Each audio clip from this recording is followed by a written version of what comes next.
have some news. It's exciting news, it's good news.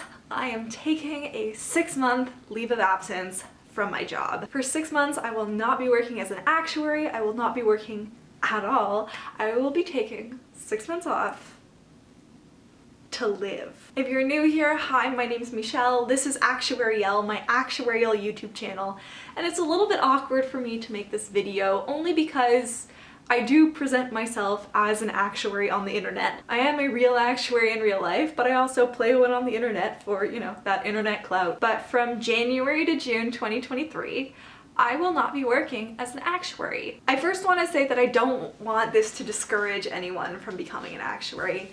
One of the great privileges of my life is that when I meet the interns, the new hires, the little baby actuaries coming up, I really often get people coming up to me saying, hey, I watched your videos, I loved your videos encouraged me, you're the reason I became an actuary. That last one is a little bit overwhelming, and don't make life decisions because of my hot mess of a life. It's really very kind that people think of me that way and people value what I say, and when I talk about the fact that I'm going to be taking a leave from my job, I don't want anyone to take that as a sign that you shouldn't become an actuary, because I still believe that being an actuary is a great profession. I am in a very blessed and privileged position. First being, my job has a policy that allows us to take up to a year off unpaid and we get to keep our job. I'm taking advantage of this policy. I am going to take 6 months off unpaid. I will not be making a salary. I know not all companies make that available to their employees, so I'm very, very privileged for that. I'm also very, very privileged that being in a high-paying profession like an actuary, I have the money and the savings to be able to afford to take 6 months off. I'm not going to get too much into my budgeting and how much money I plan to spend during my 6-month leave in this video, but if you do have questions about that, leave them below. Actually, leave any questions you have about my leave of absence below, and I will make follow-up videos answering all of your questions, because if no other reason, I should make more videos so that I can make a little bit of money from YouTube, because I'm not making a salary. Okay, too much honesty? Too much honesty. So I'm privileged to have the time, I'm privileged to have the money, and I also have no real responsibilities tying me to Toronto right now, tying me to need a salary right now. I'm 31 years old.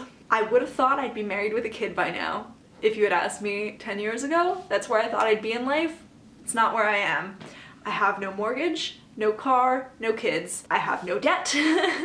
There's nothing tying me here. There is nothing that is making me stay. So what am I gonna do? The only thing at the time of filming this that I have booked right now is a weekend all-inclusive in Mexico in January. I have a few goals with my leave of absence, the first of which is just to rest. After 2.5 years of working from home in this apartment during a pandemic, I think we are all getting over a collective trauma, and I just need a break. I need to rest. I need time. So like, one of my first plans is literally just spend the first 2 weeks of my leave doing nothing, no goals, no need to be productive, no need for anything. We are just resting. After that, my next goal is travel. I am not the kind of person to spend 6 months traveling, but I think it would be a shame not to take advantage to explore my world now that the world is opening up and we're allowed to do that again. So Mexico, just a really relaxing, restful vacation there. I don't have the rest of my travels booked, but things that I'm thinking about are maybe a yoga retreat in Bali, maybe go to Vietnam or Cambodia or Laos, something in that general Southeast Asia area after I go to a yoga retreat. I'm thinking about doing that in February, March. And then in the warmer months of May, June part of my leave, I'm thinking maybe somewhere in Europe, possibly England, Scotland, Ireland. That's what I'm thinking right now, but plans can change. The next goal of my leave is to invest in myself, invest in my mind, invest in my body, invest in my creativity, invest in me. When I say investing in my mind, I really want to learn Python finally. It's been on my list forever, and I think I will need something to stimulate myself intellectually. Taking a Python course or multiple Python courses, I think, is something that I will really benefit from, and that can help benefit my career when I do come back. As well, I'm not a reader. I think if I can take the time to build habits of reading, even just a little bit, reading 2 books in 6 months is more books than I've read in the last year. To invest in my body, I've already started reaching out to personal trainers. I used to do a lot of yoga. In the past year, I have really stopped doing yoga. I feel like my body is not working the way that I want it to. I experience lower back pain. I don't feel as strong and as limber as I want to. And taking the time to go to a gym, work with a trainer, work with a physio, learn how to move again, that's really something that I want to do. I want to take the time to explore different hobbies. When people ask me, what do you like to do for fun? I really don't have much in my life these days. Like, I like going on walks, I like scrolling through TikTok, but I don't have hobbies anymore. And I think trying out some pottery or sculpting or painting, something artsy, doing cool things, seeing if I like it, seeing if I hate it, that's something that I want to do. I want to cook. I used to like to bake. I'm not much of a baker anymore, but I've really gotten very dependent on takeout. And I want to start cooking again. I want to discover flavors.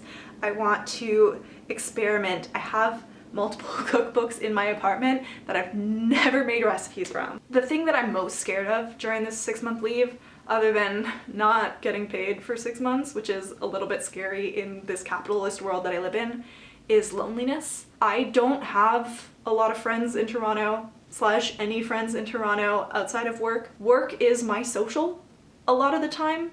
Being able to communicate, even though most of it is virtual via Teams channel chats or video calls, that's a lot of where I get my socializing from. And then nights, weekends, I'm alone or with my boyfriend. So I'm mostly scared of not having friends, not having people to talk to during the day. Yes, I can chat with my coworkers, but I'm gonna have to make more of an effort to say, hey, let's meet up. Hey, let's do a thing.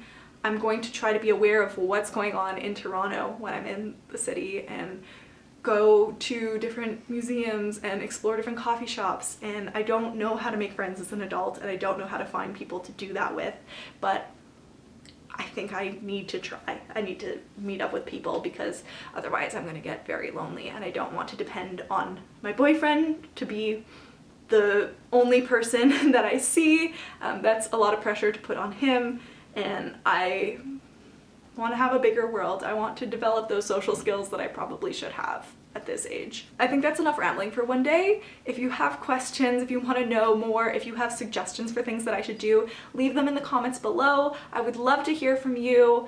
Thank you for calling, thank you for subscribing and liking and following my Instagram and being here on my actuarial journey, and I love you.